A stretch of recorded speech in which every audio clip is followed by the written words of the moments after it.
Meu nome é João, eu sou pesquisador da Universidade de São Paulo, especificamente da Exalc. Eu tenho atuado no Laboratório de Hidrologia Florestal e aqui segue o meu e-mail, caso vocês queiram entrar em contato. E no fim da palestra a gente volta a falar um pouco mais sobre ele, tá? joaobega.usp.br. Aqui no terceiro Simpósio Brasileiro de Águas Urbanas, a gente vai falar um pouco nessa palestra sobre a restauração de riachos urbanos, um tema extremamente importante e relevante nos tempos atuais. Falando um pouco mais de mim, eu comentei, né, que eu sou pesquisador aqui da Exalc, pós-doutorando no caso. Eu sou engenheiro civil por formação, fiz o Nesp, depois fiz o meu mestrado em recursos hídricos e tecnologias ambientais, e não muito distante, eu terminei o meu doutorado em hidráulica e saneamento na Escola de Engenharia de São Carlos, da Universidade de São Paulo também. Agora, para contextualizar um pouco essa palestra, a gente tem o seguinte, que os seres humanos, eles têm tido uma relação estritamente direta com os cursos de água desde as civilizações antigas. E esses cursos de água, eles são de águas cursos de água, eles são extremamente importantes porque eles promovem diversos benefícios para os seres humanos, como, por exemplo, a regulação climática, o controle de cheias, a provisão de recursos naturais. No entanto, apesar desses benefícios que a gente consegue obter desses ecossistemas aquáticos, a gente tem que nas últimas décadas tem sido verificado inúmeros impactos negativos das atividades antrópicas sobre esses ecossistemas. Como, por exemplo, a gente tem o lançamento de esgoto, a gente tem a degradação da vegetação ripária, a remoção de árvores, e a gente tem também a queimada proposital aí da vegetação, da floresta, e tudo isso acaba impactando aí os ecossistemas aquáticos, os rios e riachos, sobretudo os localizados em ambientes urbanos. Foi então, lá no fim da década de 80, início da década de 90, que surgiu a restauração de riachos. Na realidade, acabou surgindo aí um foco, uma importância em relação a esse tema. E ela veio, o tema restauração de riachos, veio como uma tentativa de devolver um ecossistema à sua trajetória histórica em vez de algum estado anterior. Eu não quero voltar a algum estado anterior, eu quero voltar à sua trajetória histórica. Então, é aí, dentro desse contexto, que a gente vai focar nessa palestra de hoje sobre restauração de riachos urbanos. E dentro do tema de restauração de riachos, a gente tem duas vertentes. A gente tem medidas diretas ou medidas estruturais, e a gente tem medidas indiretas ou medidas não estruturais. Tudo bem? Aqui em relação a medidas estruturais, como o próprio nome já diz, a gente está mexendo na estrutura do riacho. O que vem a ser uma medida estrutural de restauração? Uma remoção de barragem para o canal voltar a correr como ele corria antes da introdução dessa barragem, deixar o canal um pouco mais meândrico, que é uma forma mais comumente associada a um canal natural, porque muitas vezes em centros urbanos a gente tem os canais lineares, os canais retilíneos. Isso foi feito por meio de obra de engenharia. Além disso, a gente tem um revestimento também, muitas vezes, com concreto. A retirada desse revestimento não deixa de ser uma medida direta, uma medida estrutural de restauração de riacho. E como medidas não estruturais ou medidas indiretas, como o próprio nome já diz, também não vai mexer com a estrutura, com obras de engenharia. A gente tem um exemplo, partindo um pouco mais para o lado social. Supondo que no município eu tenha a coleta aí de resíduo sólido. Esse resíduo sólido aí que está na superfície das bacias, das cidades, isso acaba sendo uma medida indireta, positiva de restauração de riachos, porque uma vez, por exemplo, quando chove, eu tenho o carreamento desse resíduo sólido e esse resíduo sólido ele acaba atingindo o riacho. Um outro exemplo de medida não estrutural é a restauração da vegetação ripária. Essa vegetação ripária desempenha um papel muito importante na manutenção ali, na manutenção da qualidade da água desse riacho e também de suas funções. Eu gostaria de comentar, antes da gente dar sequência, partindo dessa contextualização um pouco mais geral, eu gostaria de comentar que essa palestra ela está dividida em dois assuntos relacionados com essa restauração de riachos urbanos. O primeiro, de riachos urbanos. O primeiro assunto está relacionado com o escoamento de base, ou seja, como que essa restauração de riachos, aqui a gente está falando de uma restauração estrutural, ela se comporta como o riacho responde em relação a ela em escoamento de base, sem a ocorrência de chuva. Em um segundo momento, a gente vai falar quais são os efeitos de uma restauração de um riacho urbano quando está chovendo, ou seja, em regime de cheia. Tá? Então, a gente vai abordar esses dois tópicos aqui dentro dessa palestra. Eu gostaria de comentar também, antes de dar sequência, é que eu vou apresentar para vocês um estudo de caso que foi realizado aqui no Brasil. Um exemplo de restauração de riacho que foi realizado aqui no Brasil, na cidade de São Carlos, que foi parte do meu doutorado, inclusive. Ele foi realizado em parceria com o professor da Universidade de São Paulo, Davi Gasparini Fernandes Cunha, e eu vou aqui falar um pouco sobre o que a gente obteve. Então, o primeiro momento a gente vai falar sobre escoamento de base. Coloquei um tópico aqui, efeitos de intervenções de restauração estrutural in situ porque é dentro do riacho, sobre o funcionamento do ecossistema em riachos tropicais urbanos. Então, uma contextualização um pouco mais específica nesse meio urbano, a gente tem que nas últimas décadas os centros urbanos têm passado por intenso processo de urbanização. Além disso, a gente tem verificado a introdução de indústrias, complexos industriais nesses ambientes. Isso acaba gerando efluentes e também mudanças significativas no uso e ocupação do solo, que por sua vez acaba provocando a degradação dos rios e riachos nesses ambientes, impactando assim os serviços ecossistêmicos prestados por esses ambientes. Um serviço ecossistêmico muito importante é a retenção de nutrientes, ou seja, quando o fósforo e o nitrogênio chegam no riacho, eles precisam ser retidos para que eles não sigam aí na rede de drenagem e causem, como por exemplo, a eutrofização artificial mais ajusante ou ali localizada também. E a gente tem na literatura que a quantidade de fósforo e nitrogênio dos riachos, nos rios e riachos urbanos, tem aumentado nos últimos anos, o que faz com que a concentração de fósforo e nitrogênio que chega nos oceanos seja maior. Tá? E uma vez que eu tenho eutrofização artificial de muitos ambientes aquáticos, eu vou ter alteração, eu vou ter algumas alterações, como por exemplo, mudanças nas comunidades aquáticas e também mudanças na composição de espécies. E essas mudanças acabam gerando aí nos impactos em relação à retenção de nutrientes e também nas atividades metabólicas, ou seja, a respiração, a produção primária, o uso do carbono, geração de carbono nesses ambientes.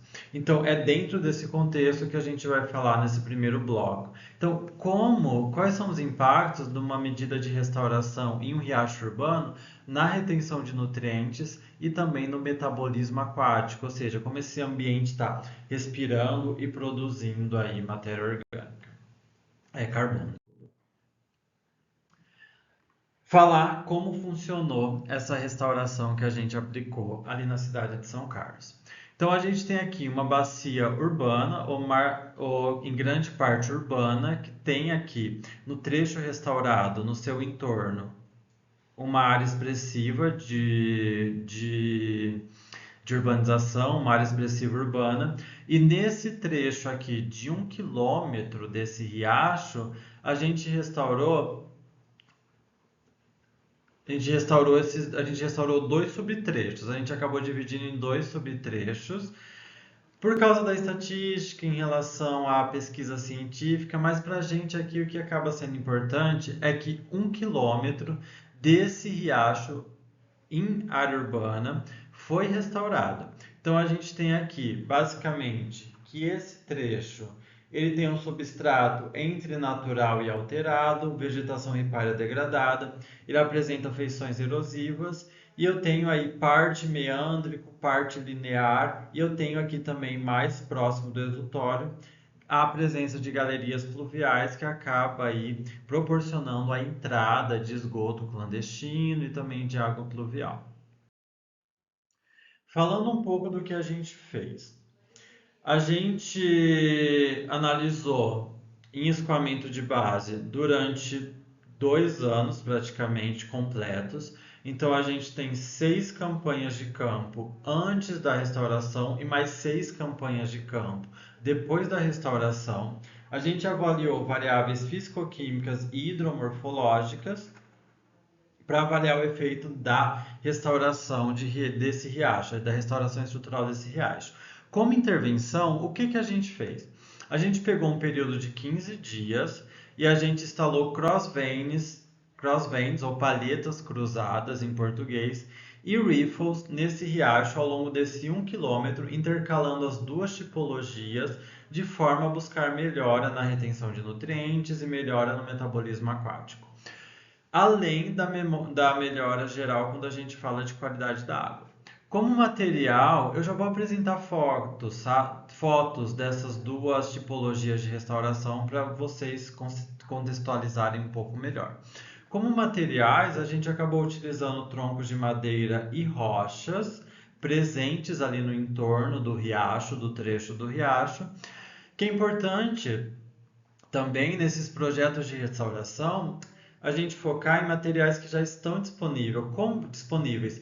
Como que eu me proponho a restaurar um riacho de forma mais natural possível e construo estruturas que não simulem, que não emulem um canal natural? Eu acho que sempre que possível, quando a gente está falando de restauração de riachos aqui, sobretudo aí em ambientes urbanos, para integrar com a paisagem, com o entorno, eu acho importante sempre buscar maneiras naturais de restaurar esse riacho por impactos, sobre o impacto, além do impacto geral, a gente está falando do impacto visual também, porque eu tenho uma população vivendo no entorno. Quando a gente não encontrava troncos de madeira e rochas, a gente acabava utilizando sacos de ráfia preenchidos com areia. São sacos mais naturais que acabam degradando aí mais facilmente com o tempo, mas têm uma vida útil muito boa. Aqui, então, temos fotos agora, finalmente, pessoal, temos fotos nessa palestra. Então, aqui a gente tem partes desse 1 km. Na parte superior aqui, a gente tem o riacho antes da restauração e na parte inferior a gente tem o riacho depois da restauração. Então, o que acontece aqui basicamente? Estão vendo? Aqui eu tenho um trecho retilíneo e eu não tenho complexidade nesse canal. Ou seja, a minha água ela parte de um ponto e ela escoa facilmente entre dois pontos, seguindo ali uma trajetória mais reta possível. Então, qual que é o meu objetivo? Qual foi o nosso objetivo aqui, quando eu falo em relação aos envolvidos no projeto? Foi aumentar a complexidade. Por exemplo, para um nutriente ele ser retido, quanto mais tempo ele caminhar nesse riacho de uma forma mais devagar possível, melhor, porque eu vou estar dando tempo para esse nutriente ser retido. Ok? Em relação à qualidade da água também. Se eu estou retendo esse nutriente, posteriormente, a jusante ali, eu vou estar reduzindo essa concentração, vou estar reduzindo a concentração desse nutriente.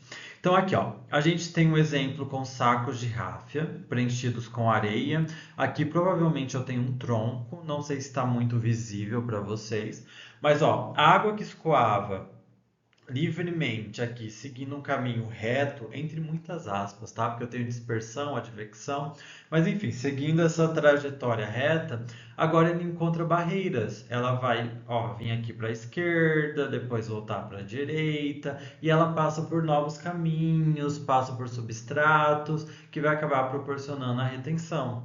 Aqui a gente tem, por exemplo, ó, tá vendo como esse canal isso é característico de ambiente urbano também. Eu tenho uma erosão aqui bem acentuada, tenho despejo de alguns materiais aqui dentro do canal, no entorno.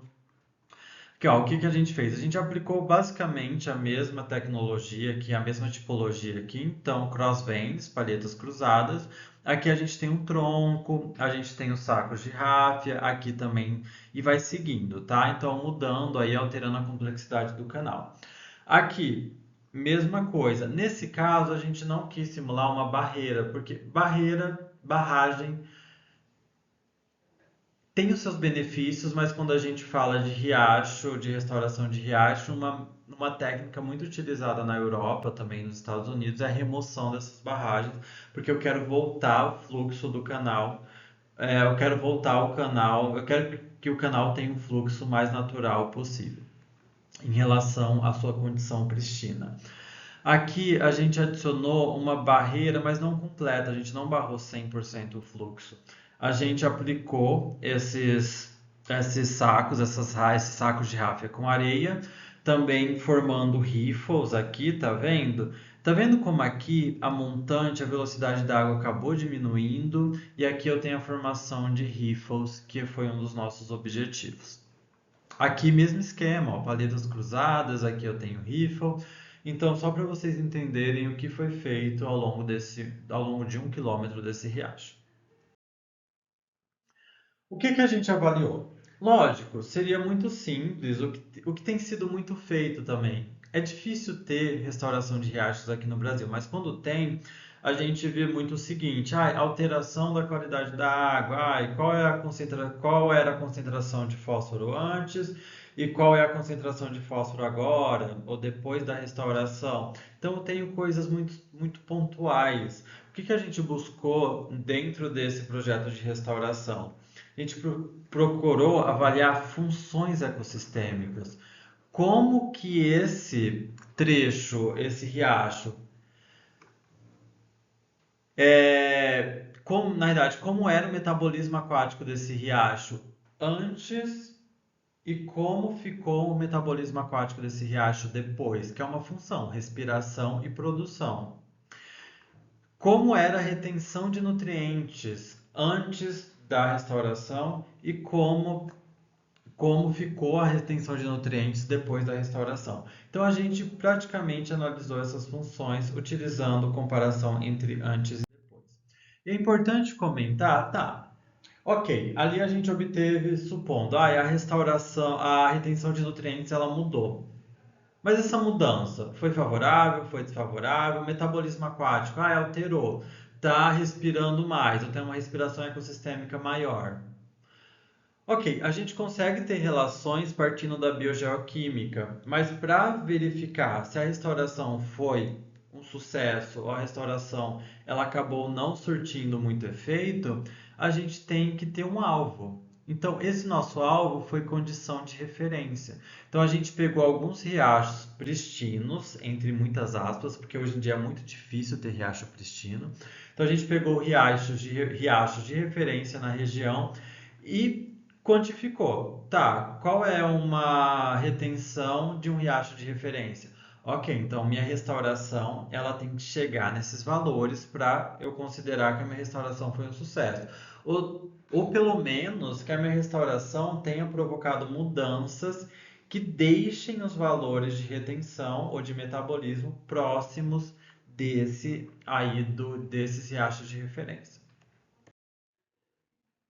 Então, o que que a gente obteve? Depois de instalar esses crossbands, essas palhetas cruzadas e os riffles nesse 1 quilômetro desse riacho, a gente obteve mudanças hidromorfológicas.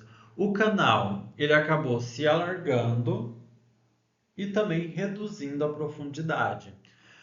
Por que isso? A gente tem aqui, ó, maior porcentagem de areia e cascalho. Eu criando barragem e mudando o fluxo, criando barragem não, criando riffles com leves barramentos, eu acabei expandindo esse canal para a lateral em alguns momentos, o que acabou levando aí no aumento da largura molhada desse canal. No entanto, o que que a gente observou também? Como eu alterei a velocidade, como a gente alterou a velocidade em alguns pontos desse canal, houve deposição, houve sedimentação de areia, sobretudo nesse período mais inicial. Alguns pesquisadores comentam que essa deposição de areia, essa sedimentação tende a normalizar depois de anos, depois de 3, 4 anos. Mas a gente avaliou a curto prazo, a gente avaliou dentro de um ano. Então, essa deposição de sedimento acabou provocando uma diminuição da profundidade aí desse canal. Sobre funções, falando agora sobre o metabolismo aquático, a gente normalmente obtém menor produção primária em riachos urbanos porque eu tenho um aumento da deposição de sedimentos, como eu comentei. A gente viu aqui, ó, que pós restauração eu tive uma diminuição da produção primária bruta, passando, por exemplo, ó, de 0,22, aqui a gente tem a unidade que não vem ao caso, porque é uma palestra mais ampla, para 0,02. Olha o tanto que diminuiu, passando aqui ó, no outro trecho de 0,12 a 0,02. Então diminuiu muito. E quando a gente compara com os nossos riachos de referência, acabou diminuindo para níveis ainda menores do que na referência. Então, a restauração, ela gerou algum efeito? Sim, porque houve a diminuição com o tempo, pós a restauração. Mas acabou sendo reduzida, a produção primária acabou sendo reduzida a níveis ainda menores do que o que a gente obteve nos riachos de referência. Isso traz o quê? Que é preciso ter uma gestão desses sedimentos depositados, ó, porque com o aumento do sedimento eu tenho aí uma diminuição da produção primária bruta. Então, ok, eu tenho uma sedimentação natural, mas não tão excessiva. É importante que a gente faça uma gestão. E também um monitoramento a longo prazo. Como eu comentei com vocês, é, essa sedimentação ela tende a diminuir. Eu tenho uma estabilização desse canal, esse canal acaba se tornando mais estável com o passar do tempo. E sobre a respiração ecossistêmica, como esse ecossistema está respirando, a gente não obteve muita mudança. Os valores eles acabaram sendo similares e marginalmente ou ligeiramente menores do que o de referência. A gente tem o quê? Que no futuro espera-se que essa respiração ela aumente, uma vez que a gente introduziu material robusto. E quem vai respirar? A gente tem o quê? Formação de biofilme, colocamos troncos de madeira, a gente colocou sacos de ráfia. Então, isso é importante, isso vai acabar gerando uma respiração maior no futuro. E outra questão, atuou somente dentro do riacho. Quando a gente fala de restauração de riacho, sobretudo restauração de riachos urbanos, é muito importante atrelar esse projeto de restauração com o que a gente tem no entorno. Não adianta eu mexer dentro do riacho, isso é uma grande mensagem do que eu venho falar para vocês hoje, que não adianta mexer na estrutura do riacho e não trabalhar em escala de bacia, ou, por exemplo, não trabalhar na vegetação ripária do entorno desse riacho. Por exemplo, se nesse riacho a gente tivesse uma restauração ripária estruturada, essa vegetação ripária estruturada poderia fornecer subsídios, poderia fornecer materiais, matéria orgânica, para aumentar essa respiração ecossistêmica, aumentar aí a complexidade, a composição de espécies dentro desse riacho. Então, importante a gente pensar nisso, atrelar essa restauração estrutural in situ no riacho com escala de bacia, com recuperação da vegetação ripária. Retenção de nutrientes. A gente não obteve nada muito significativo em relação à retenção de nutrientes. Foi avaliado para amônio e fosfato. No geral, a literatura ela traz uma grande variabilidade, sobretudo na Europa, América do Norte. Tem projeto de restauração em riacho urbano, onde o efeito da restauração foi positivo. Tem projeto em riachos urbanos, onde não foi obtido, onde mudanças significativas não foram obtidas. Então é muito importante a gente levar em consideração esses impactos nos ambientes urbanos, porque muitas vezes o que a gente obtém como resposta da restauração nada mais é do que um impacto externo, não necessariamente um efeito da restauração em si. Eu gostaria de comentar aqui que sempre, quando a gente for pensar em projetos de restauração, lembra que eu comentei o quanto mais natural, melhor? Aqui a gente tem um exemplo de saco de ráfia e aqui a gente tem troncos de madeira. A gente utilizou muito saco de ráfia preenchido com areia porque a gente não encontrou muito tronco de madeira e também não vinha ao caso tirar tronco de madeira no entorno do riacho, porque isso é contra, né, o que a gente está propondo, além de ser complicado, além de ser muito ruim. E quando a gente instala esse tronco de madeira dentro do riacho, ele vai se decompondo com o tempo. E essa decomposição desse tronco de madeira vai acabar gerando aí uma demanda por amônio. E uma vez que eu estou gerando demanda por amônio, eu acabo retendo mais esse amônio, eu acabo processando mais esse amônio. Então, esse foi um ponto falho nesse exemplo que eu estou trazendo para vocês, e que talvez que em projetos futuros de restauração seja interessante priorizar aí a entrada de troncos dentro do riacho. Agora vamos falar um pouco quando chove. Até agora a gente abordou escoamento de base, sem chuva, ou seja, um fluxo regular desse canal. E quando chove? E quando eu tenho carreamento de poluentes vindo aí pela contribuição de toda a bacia, quando o nível da água aumenta, como que essas estruturas se comportam? Porque, como vocês podem ver, a gente não utilizou estruturas muito robustas. As estruturas elas são compatíveis com o que a gente tem em escoamento de base. Será que elas cumprem o papel? Então a gente tem aqui as estratégias de restauração de riachos. Tem impactos positivos, neutros ou negativos na qualidade da água de um riacho urbano durante eventos de chuva. Então aqui a gente vai falar especificamente da qualidade da água, concentrações, valores característicos. Volta aqui, a gente está falando do mesmo estudo de caso, do mesmo projeto de restauração de riacho urbano, realizado na cidade de São Carlos, então o trecho de 1 quilômetro restaurado. Aqui eu trago informações, como agora a gente está partindo para uma escala de bacia, que é poluição difusa, efeito da chuva, então trago alguns dados a mais dessa bacia, então tem uma predominância de pastagem e cultivo de cana-de-açúcar, 55%, 34% urbano e vegetação nativa ocupando aí 11%, sobretudo aí no entorno do riacho. Aqui na região chove expressivamente, a gente tem 1.500 milímetros aí total 1.500 milímetros de precipitação anual total, sendo que uma média mensal no verão é maior do que geralmente do que 150 milímetros e no inverno menor aí em geral do que 70 milímetros. Para conseguir verificar os efeitos dessas estruturas em regime de cheia, quando chove, a gente precisou de um linímetro, uma régua e uma curva-chave para converter o nível da água em valor de vazão. Então aqui a gente tem a equação, né, dessa curva-chave. E quando a gente fala de qualidade da água, a gente avaliou sólidos em suspensão e nutrientes, amônio, nitrato e fósforo solúvel reativo, além de variáveis hidromorfológicas do riacho, que a gente já comentou ali no tópico 1, no bloco 1.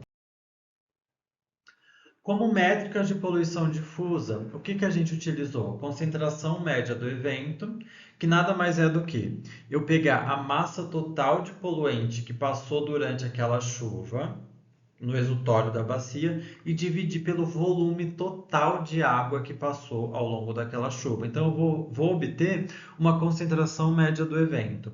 E a gente avaliou também curva massa-volume, que vai permitir aí eu ter uma análise visual se eu tive poluição difusa, se eu tive a primeira carga de lavagem, é quando aquele nutriente ou aquele poluente depositado ali na superfície do terreno escoa naquele primeiro momento e eu tenho um pico de concentração de valor daquele poluente, então eu vou ter uma primeira carga de lavagem, ou se eu simplesmente tive diluição, se eu não tive poluição difusa. Então a gente utilizou basicamente essas duas métricas e a gente comparou os valores antes e depois da restauração para ver se a restauração ela foi efetiva ou se ela não foi efetiva. Então, aqui é chovendo molhado. Falar o que a gente já obteve lá no bloco 1 é o mesmo riacho, é a mesma medida, é a mesma restauração. Então, o canal ele acabou ficando mais largo e menos profundo, mais raso. A gente teve uma deposição de areia e cascalho devido às mudanças aí no tempo de retenção hidráulica. E ao longo desse monitoramento da restauração, dos efeitos da restauração, a gente avaliou eventos chuvosos com diferentes características para avaliar aí como essa restauração se comportou em relação ao regime de cheia. Então, resultado, o que que a gente pôde obter? A gente obteve uma variação significativa nos padrões das curvas. Vamos lá, contextualizar. O que que essa curva quer dizer? A gente tem aqui 1 para 1, né, no eixo X e no eixo Y. A gente vai traçar uma linha de 45 graus, o bissector que a gente chama. Então, se essa curva, ó, tá vendo que aqui eu tenho massa e aqui eu tenho volume. Se essa curva estiver acima dessa linha de 45 graus, eu tenho poluição difusa. Significa que a minha massa ela aumentou em relação ao meu volume, tá vendo? Então, se a massa aumentou, eu tive a entrada desses poluentes de forma significativa. Então, eu tive poluição difusa e tive também o first flush, significa que ele veio de uma forma muito significativa. Se essa curva fica abaixo dessa linha de 45 graus, significa que eu tive uma diluição. O que entrou acabou melhorando a qualidade da água, entre muitas aspas, que diluiu o que estava dentro do riacho. Tá? Então é sem poluição difusa. E quando coincide com essa linha de 45 graus, significa que eu tenho poluição difusa, mas eu não tenho first flush, eu não vou ter essa entrada mais significativa, falando em linhas gerais, aí no primeiro momento desse evento chuvoso. Então, o que que a gente obteve? De forma geral, antes da precipitação, antes da restauração, a gente verificou poluição difusa para todos os parâmetros, sobretudo devido à degradação da vegetação ripária, lançamento irregular de esgoto doméstico dentro do riacho, tudo isso acabou colaborando, né? Ia falar colaborando para aí a existência dessa poluição difusa. Pós-restauração, a gente acabou não obtendo mais first flush, ó, especificamente para sólidos de suspensão, além da poluição difusa, a gente obteve first flush, a primeira carga de lavagem. Então, pós-restauração, a gente não viu mais essa primeira carga de lavagem, que foi um efeito positivo dessa restauração com a ocorrência de precipitação. Então, as estruturas instaladas, elas provocaram uma retenção da primeira onda de sedimentos. Ou seja, aquela primeira onda de sedimentos acabou ficando retida nessas estruturas, impedindo que esses sedimentos fossem aí carreados ou seguissem na rede de drenagem, sobretudo nesse momento inicial.